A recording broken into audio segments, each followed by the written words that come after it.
He escuchado muchas cosas malas de la Ouija. Y también, la verdad, a mucha gente que la juega sin vivir nada particularmente aterrador. Hoy les quiero decir que aunque sea la más sencilla, aunque sea un juguete y jueguen sin mala intención, la Ouija te marca y en algún momento vuelve por ti. Lo que les voy a contar yo es la terrible historia que vivimos y seguimos viviendo con la peor Ouija que nos podíamos encontrar. Les voy a contar cómo lo que vive en ella nos arruinó la vida.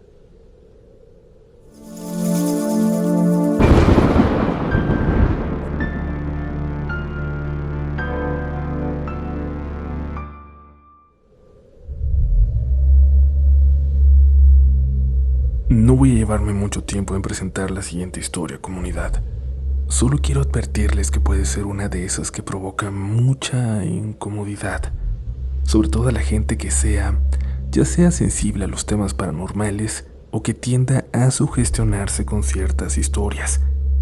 Si deciden continuar, adelante, pero lo hacen bajo su propia responsabilidad. Si tienen amigos que escuchen también relatos a la noche y lo hacen de forma casual, para entretenerse, recomiéndeles que se salten este episodio. Nos vemos pronto en otro. Y ahora que estamos solo los que debemos estar, no hay marcha atrás. Estás escuchando Relatos de la Noche. Quédate hasta el final. Vamos a regalar libros y te vamos a decir cómo participar.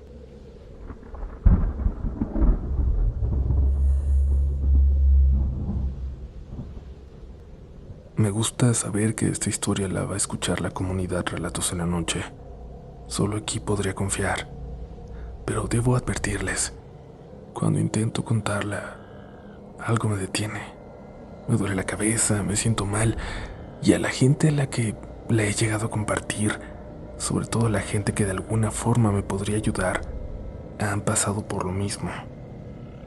Esta historia habla sobre una tabla Ouija. Aprendí mucho sobre ellas, lamentablemente, para defenderme, para defender a lo que quiero. Y también aprendí que esa maldita tabla con la que me topé guardaba algo terrible en ella, y nos ha costado mucho.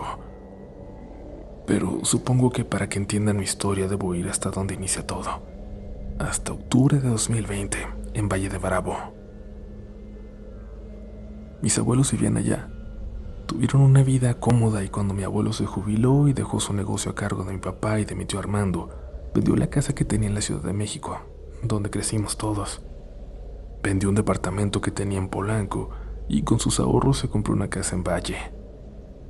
Es un pueblo hermoso rodeado de montañas, a poco más de 2 horas de la Ciudad de México. La casa que compró pertenecía a un amigo suyo, y ahí habían pasado infinidad de fines de semana y algunas vacaciones. Yo también.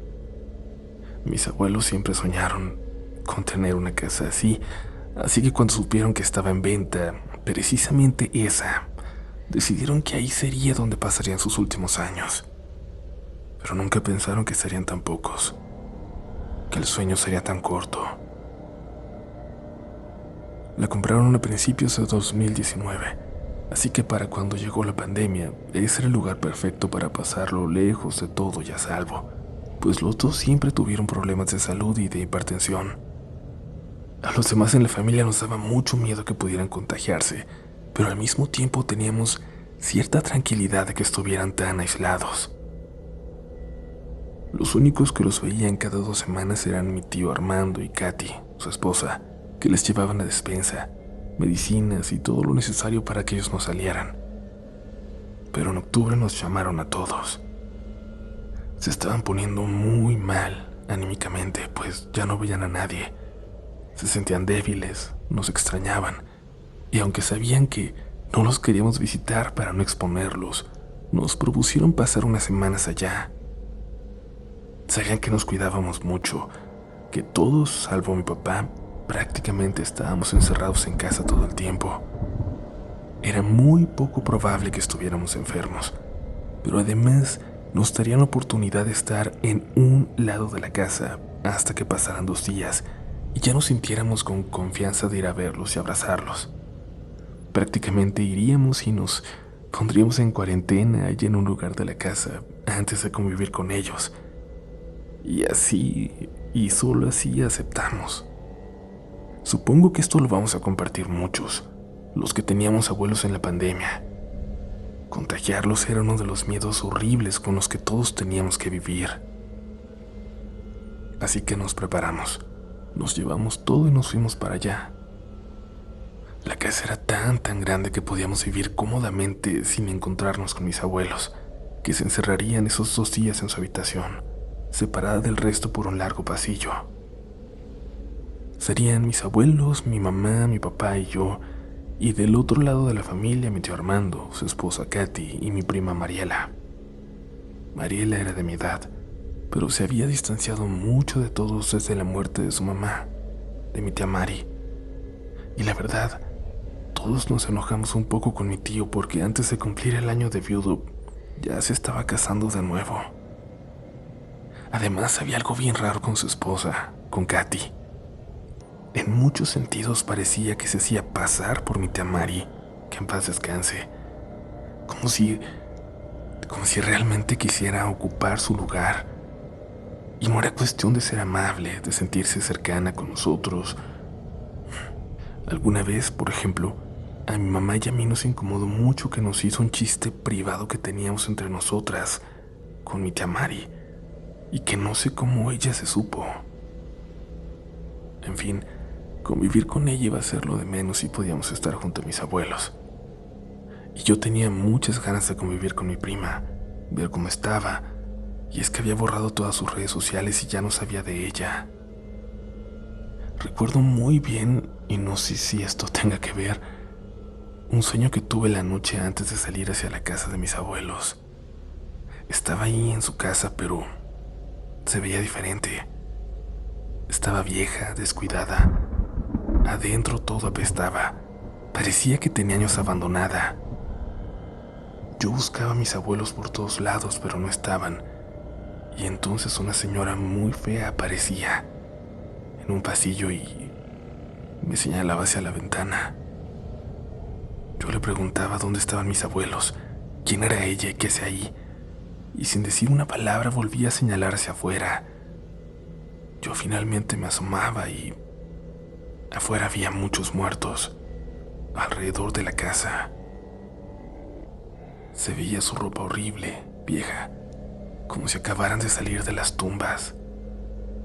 Al fondo veía a mis abuelos caminar, alejarse, pero yo no me atrevía a salir porque todos los muertos parecían ver hacia la casa y poco a poco empezaban a avanzar.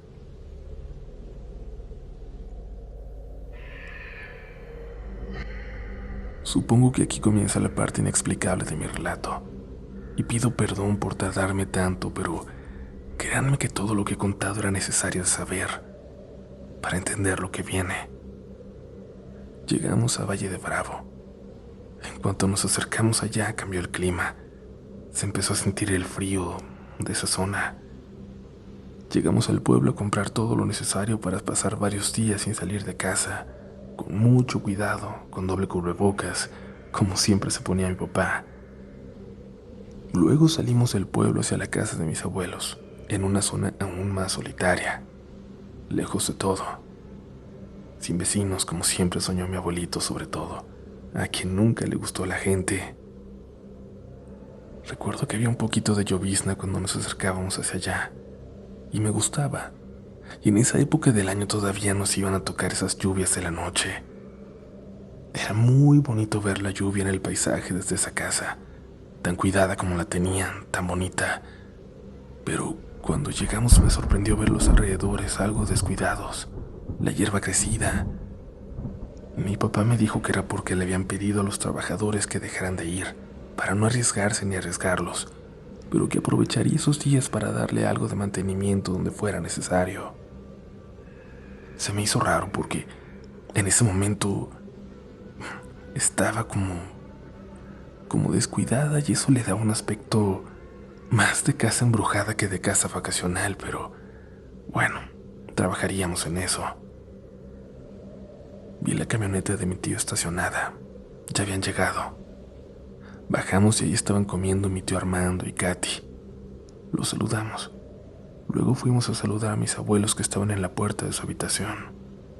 Estábamos alejados varios metros de ellos, todo el largo del pasillo, y aunque sé que todos teníamos ganas de darnos un abrazo, sentimos que era más seguro esperar un poco, bañarnos, cambiarnos de ropa. No sé, creo que mucha gente va a entender lo paranoicos que éramos en esos días de pandemia con nuestros adultos mayores sobre todo. Luego regresamos con mi tío. Katy tenía esa risa tan amable que siempre me incomodaba, como si no fuera sincera. Le pregunté por mi prima Mariela y me dijo, las muchachas andan explorando el bosque.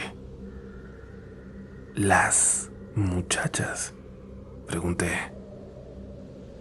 Mi tío me dijo que Mayra, sobrina de Katy, se estaba quedando con ellos, así que la habían llevado también a pasar esas semanas con los abuelos, que me quería bien, que le había ayudado mucho a Mariela estar con ella y que ahora eran inseparables.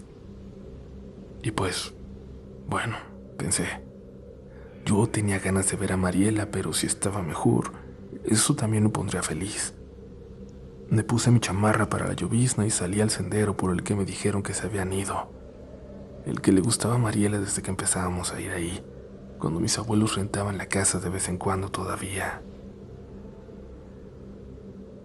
Pero empezaba a arreciar la llovizna, y al ver a lo lejos y no encontrar ni señales de ellas, decidí mejor regresarme después de avanzar un rato.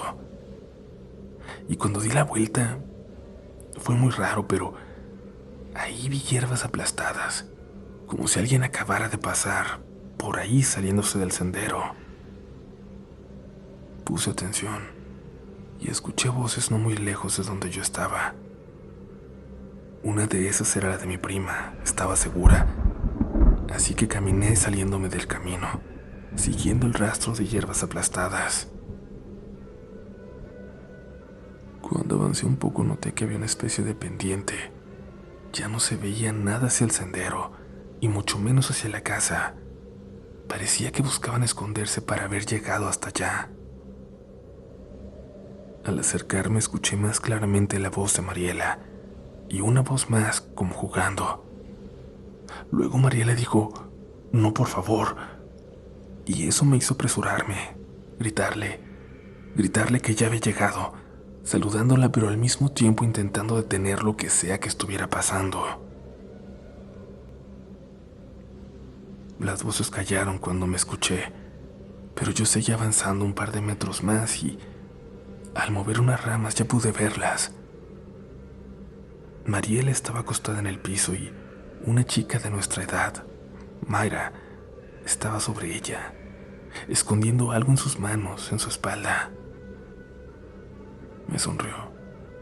Me dijo que me estaban esperando, que mi prima le había hablado mucho de mí. Mi prima me sonrió también y entendí entonces que estaban jugando, o al menos eso parecía. La abracé fuerte. Tenía ganas de verla, pero había algo muy raro. La sentí como antes de que se muriera su mamá, tranquila, sonriente. Les dije que ya nos esperaban para comer, que sería mejor que se apresuraran. Mi plan era quedarme con ellas un rato, pero no sé, algo no me gustó de Mayra, así que mejor me adelanté. Tenía muchas ganas de salir de ese bosque, de volver a la casa. Me quedé pensando en Mayra, delgada, muy blanca, con ojeras oscuras muy marcadas, casi como manchas, pelo negro muy bonito y lacio, nariz grande. Parecía casi como una chica de Medio Oriente o algo así. Era muy bonita, pero de forma rara, al menos para mí. Me daba algo de miedo. Cuando llegaron a la casa saludaron a mis papás con toda naturalidad y nos pusimos a comer. Los abuelos comían desde un comedor chiquito que tenían cerca de su cuarto. Era muy rara esa sensación de estar juntos, pero no estarlo. Pero queríamos cuidarlos. Era lo mínimo que podíamos hacer. Durante la comida me dijeron dónde dormiría. No iba a hacerlo con Mariela. A ella le dejarían dormir con Mayra, así que yo tendría una habitación para mí sola. Eso me gustó, pero al mismo tiempo me puso triste. Pero me tocaría dormir en el ático, en el lugar con la mejor vista de la casa, desde donde se veía el bosque y el agua a lo lejos. Y eso sí me gustaba. Después de comer, Mayra se me acercó. Me miró sin decir nada. Fue una pausa muy larga, demasiado, que me incomodó. Hasta que le pregunté qué pasaba. Mayra me dijo que cuando todos se durmieran, cuando todos fueran a sus cuartos, bajara a la habitación donde estarían ellas. Tenemos que mostrarte algo. La tarde pasó. Yo me bañé y subí a dormir, y me puse a mirar por la ventana del ático. De verdad amaba ese lugar. Me recordaba mucho las casas de las películas. Nunca me había dado miedo, pero eso estaba a punto de cambiar.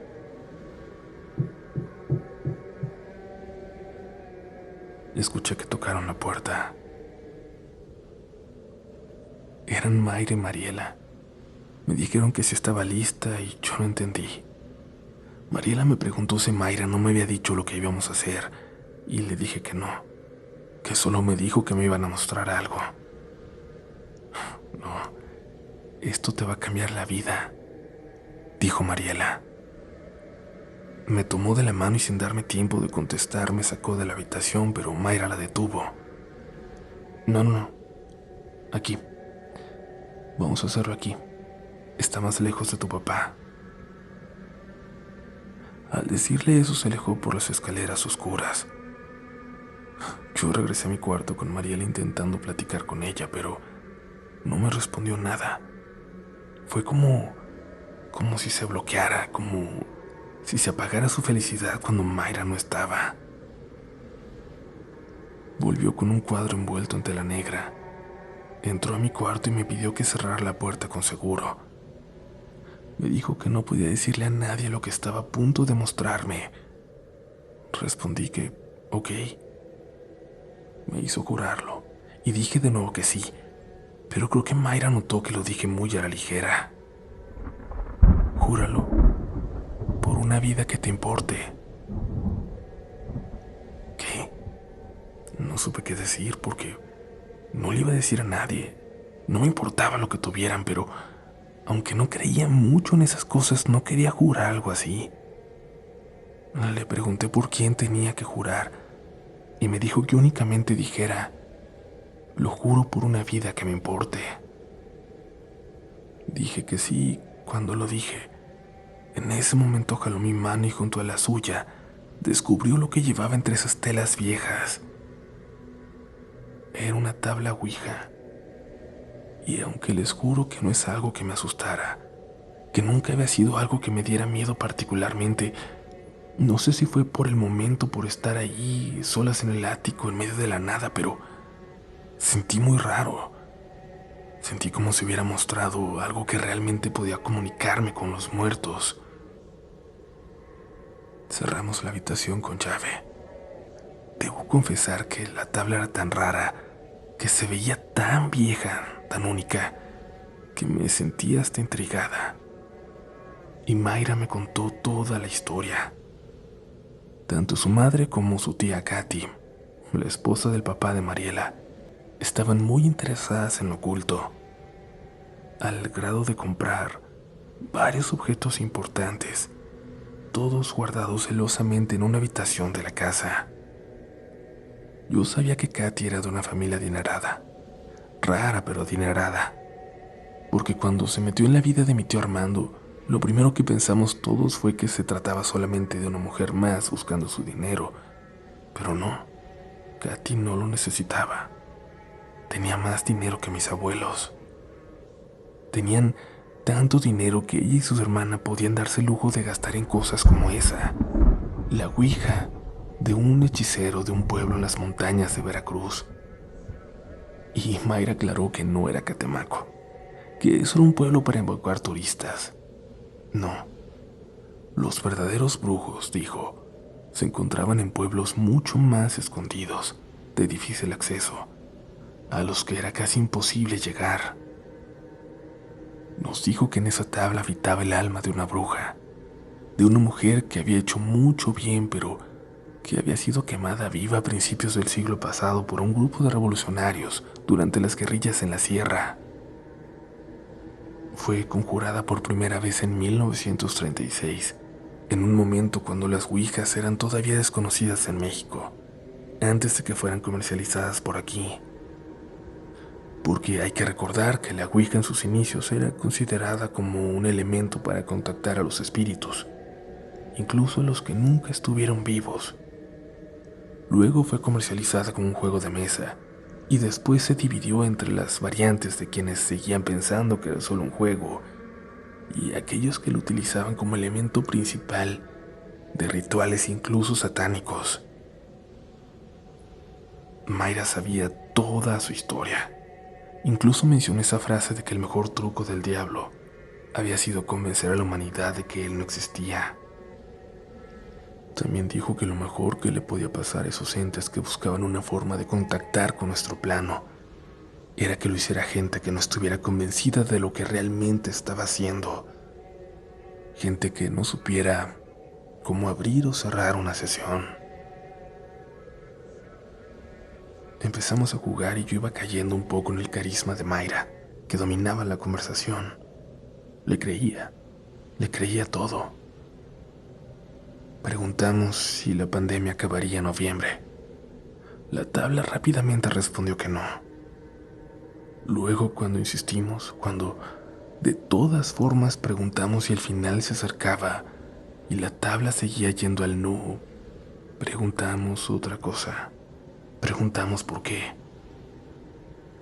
Les juro, por una vida que me importe, que la tabla escribió la palabra variante. Algo que en ese momento no entendimos, pero que por alguna razón se me quedó muy marcada en la memoria, y que claro, estábamos por entender en unas cuantas semanas después.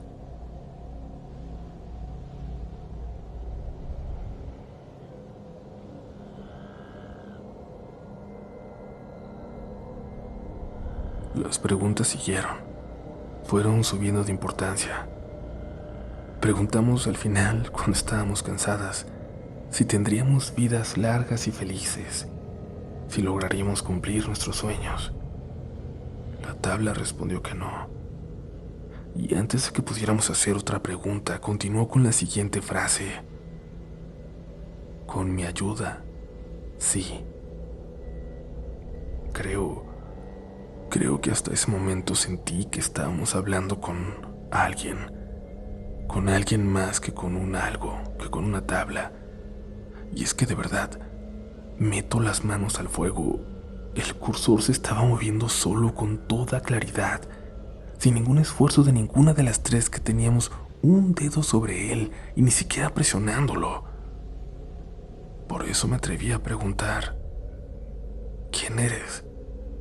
¿Con quién estamos hablando?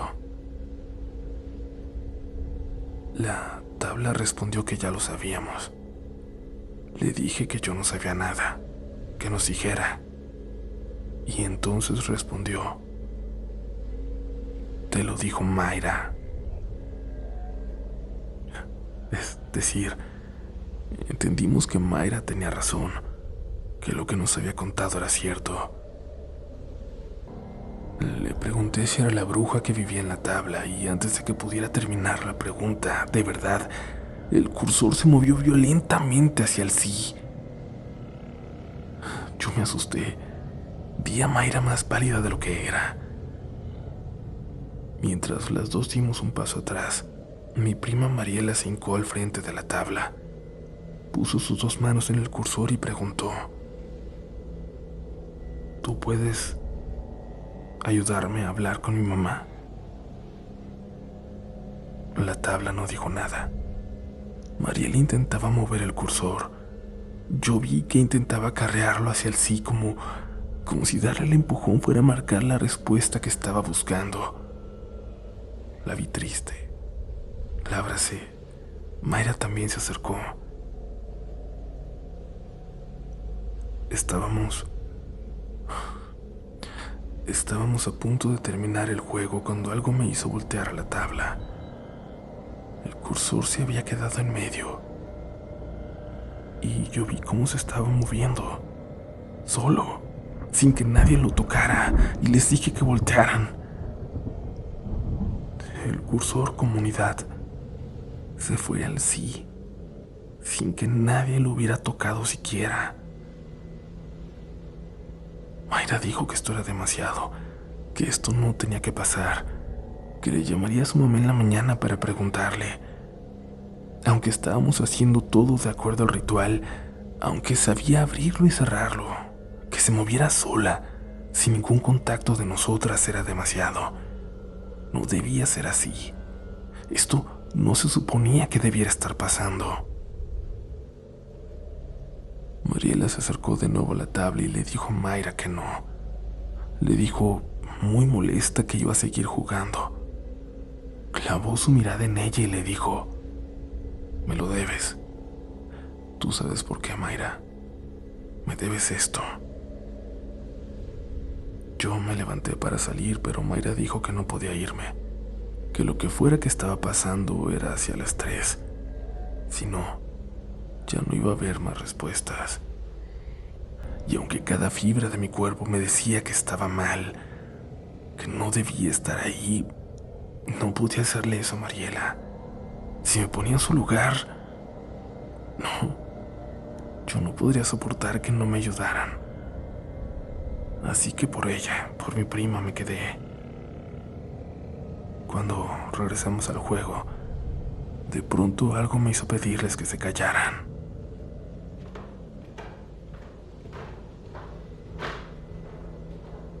Alguien venía por las escaleras. Subió lentamente hasta llegar a la puerta del ático. Nos quedamos calladas. Había alguien ahí, detrás. Estábamos seguras. ¿Están despiertas? La voz de mi papá me asustó. ¿Por qué diablos había subido? Sin abrir la puerta le dije que sí, que estábamos ocupadas todavía. Preguntó qué estábamos haciendo. Dijo que ya debíamos estar dormidas. Le dije que estábamos hablando de cosas personales, de cosas de muchachas, y dijo que no tardáramos mucho más, por favor, que los abuelos podían salir y recorrer la casa de noche, ir por agua o algo así, que si queríamos que permanecieran aislados, no podíamos andar nosotras caminando por ahí también. Mayra dijo que pronto acabaríamos, que no tardábamos en ir a dormir. Mi papá no contestó, solo bajó las escaleras. Sé que cuando no contesta es porque está enojado, pero en ese momento un regaño por la mañana era la última de mis preocupaciones. Le preguntaron a la ouija por mi tía, por la mamá de Mariela. Respondió vagamente, en oraciones raras, cosas que no entendíamos, palabras inconexas. Entonces le pregunté yo, ¿puedes hacer que venga mi tía? La ouija respondió lo siguiente, déjanos entrar, déjanos entrar, déjanos entrar. Lo dijo 3 veces. Mayra preguntó cómo.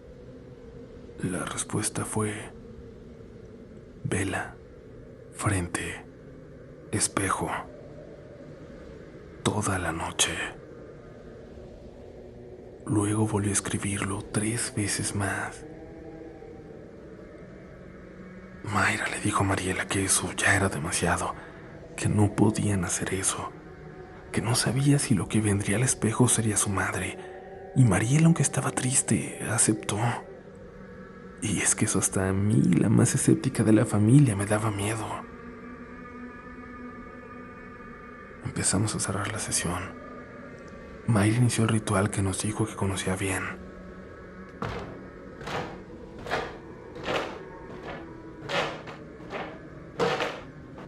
cuando los pasos se volvieron a escuchar subiendo las escaleras. Mi papá seguramente venía de vuelta al ver que no bajaban, al ver que seguíamos despiertas. Les dije que guardáramos silencio con una seña, para ver si mi papá creía que estábamos dormidas y ya no nos decía nada. Llegó hasta la puerta. Casi aguantamos la respiración para que no dijera nada. Se detuvo ahí detrás de la puerta.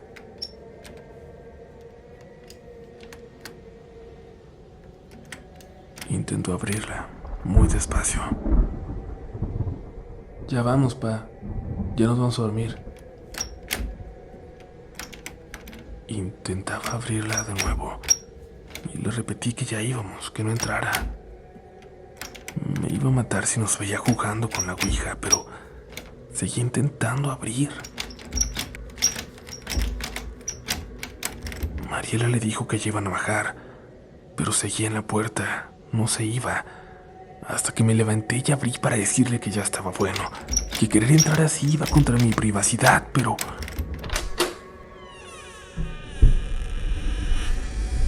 Cuando abrí la puerta, no había nadie.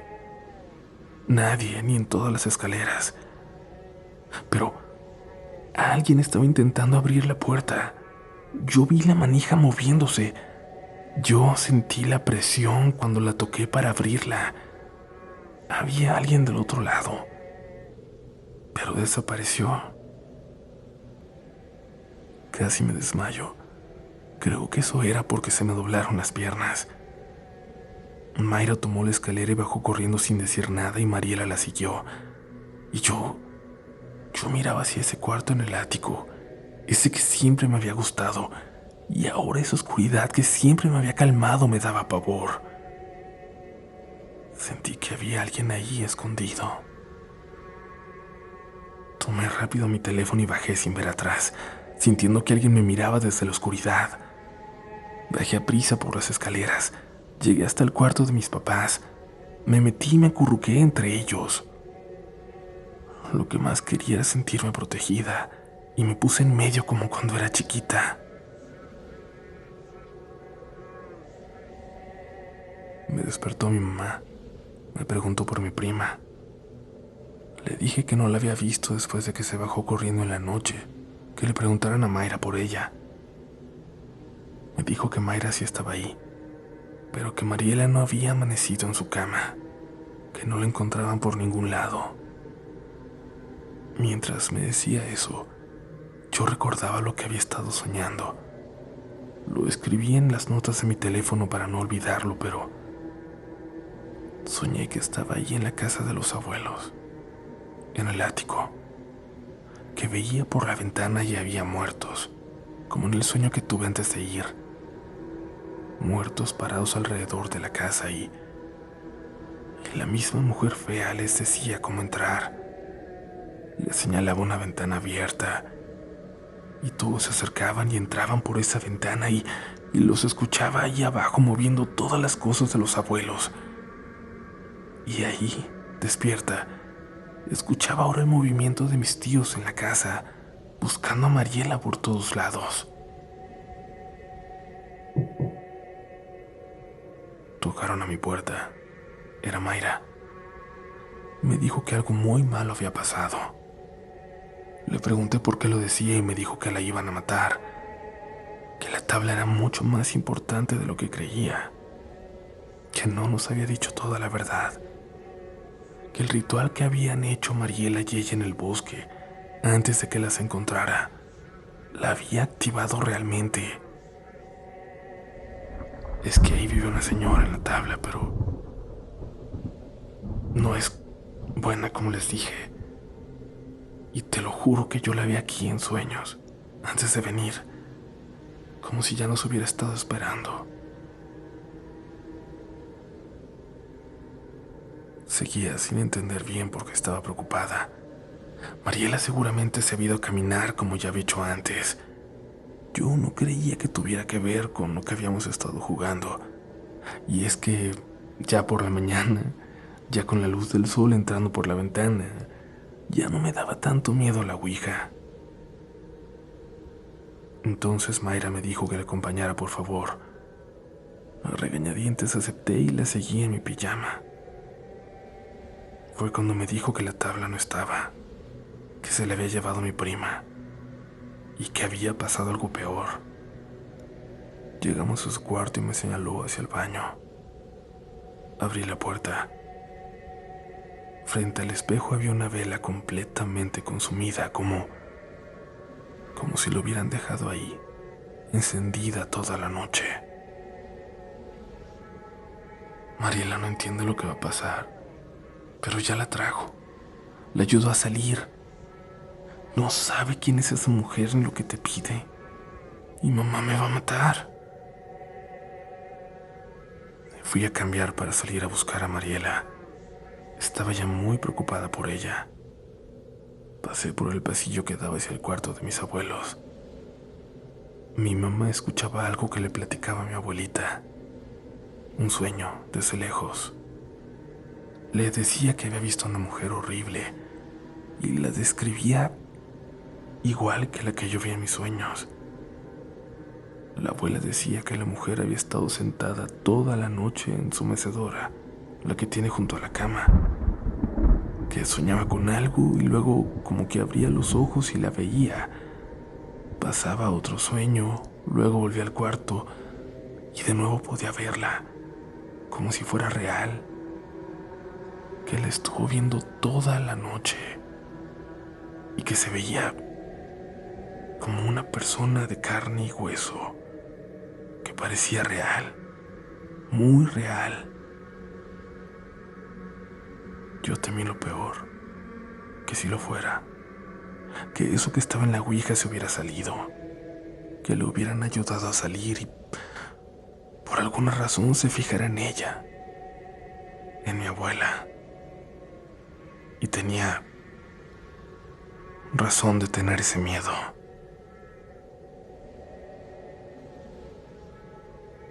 Esta historia continuará en el próximo episodio.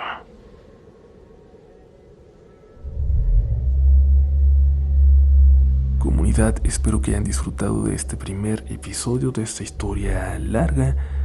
Ahora tengo dos cosas muy importantes por decirles. La primera, como se los anuncié al principio, hay 5 libros para regalar en este episodio.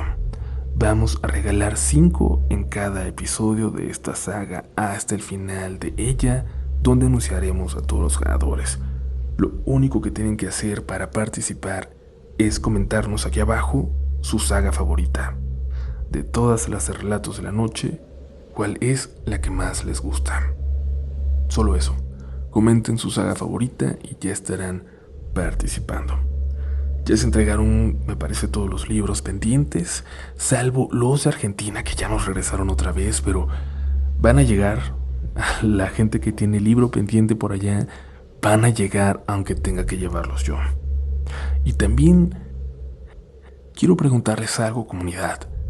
Si ya vieron La Casa del Miedo hasta el amanecer. Es el nuevo reality de terror de Sonoro, donde juntan a 8 creadores en una de las casas más embrujadas de la Ciudad de México para ver quién aguanta hasta el amanecer. Lo conduce Badía de Leyendas Legendarias y lo interesante es que el miedo se mide en tiempo real, con monitores de ritmo cardíaco. El que más miedo tenga se va saliendo. Cada hora enfrentan cosas paranormales, retos y presencias raras y se pone intenso. Ya está en YouTube, vayan a verlo y me dicen por favor si les gustó, qué les pareció, qué fue lo mejor y hasta qué le cambiarían. Por lo pronto ya lo saben, esta saga continúa en la siguiente edición de Relatos de la Noche.